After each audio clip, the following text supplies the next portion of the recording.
Hello মাছ চাষি ভাই ও বোনেরা, আপনারা সবাই কেমন আছেন? আশা করি অনেক ভালো আছেন। তো আমি আরেকটি ভিডিও নিয়ে চলে আসলাম আপনাদের সামনে। তো আমি এই পুকুরটি নতুন কেটেছি। এই পুকুর কাটার ভিডিও কিন্তু আমি আপনাদেরকে দেখিয়েছিলাম। তো পুকুর কাটা শেষ। তো পুকুরে আমি পেঁপের চারা রোপণ করতেছি।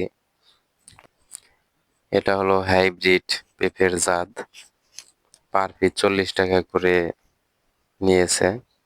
জানি না গাছটি কেমন হবে। তো এটা আমি রোপণ করলাম। তো আর পাড়ের যে নিচের সাইডটা আছে, একদম নিচের সাইড দিয়ে কলা গাছের চারা রোপণ করব। তো এই পুকুরে আমি কখন কি করব, এটা সম্পূর্ণ ভিডিও আমি আপনাদের মাঝে দিব। মাছ ছাড়ার ভিডিও থেকে শুরু করে মাছ মারা সকল কিছুর ভিডিও আমি এখানে আপনাদেরকে দেখাবো। তো পুকুরে পানি দিতেছি এবং চুন দিতেছি। তো চুন মানে গোলার জন্য প্রস্তুত করতেছি।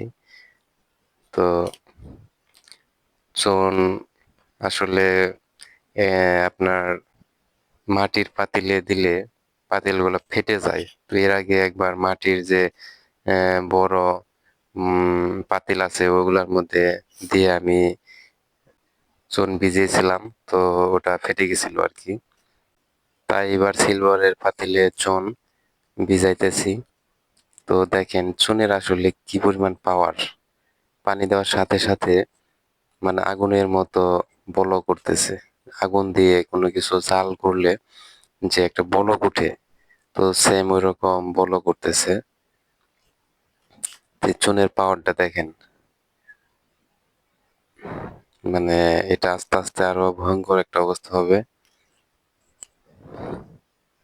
তো আমি জানি না এই পাতিলে এই চুনটা আসলে রাখা যাবে কিনা, ভরে কি পড়ে যায় কিনা এটা। তো পুকুরের ভিতরে 40 বা 35 বা শতাংশের মতো জমি হবে। তো এখানে আমি 1 বস্তা চুন ভিজাইতেছি।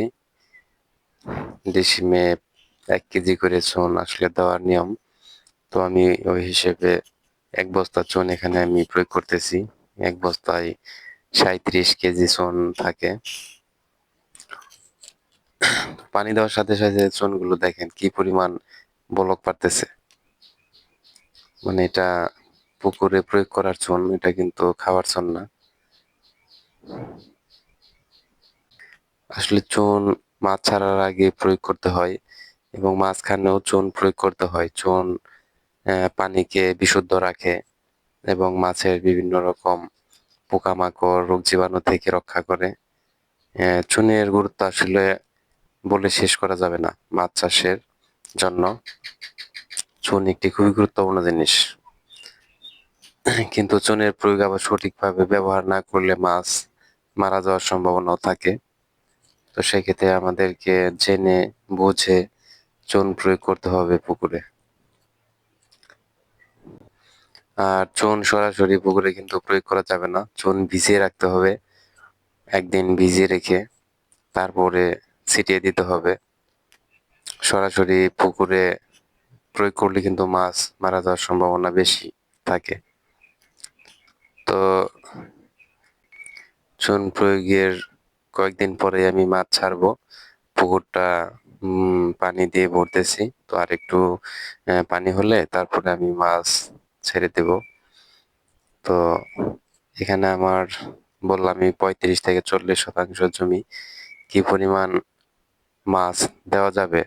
তো মাছ চাষি ভাই যারা আছেন তারা যদি অভিজ্ঞ কোনো ভাই থাকেন অবশ্যই কমেন্টসের মাধ্যমে জানাবেন যে আমার এখানে কি পরিমাণ মাছ দেওয়া যাবে এবং শতকে কতগুলো করে মাছ দিতে হবে। যদি কেউ কমেন্টসে জানাতেন অবশ্যই আমি একটু উপকৃত হতাম। আমি এর আগেও মাছ চাষ করেছি, কিন্তু এবার নতুন ভাবে আধুনিক পদ্ধতিতে মাছ চাষ করার চেষ্টা করতেছি। তো সবাই সহযোগিতা করবেন। ধন্যবাদ সবাইকে।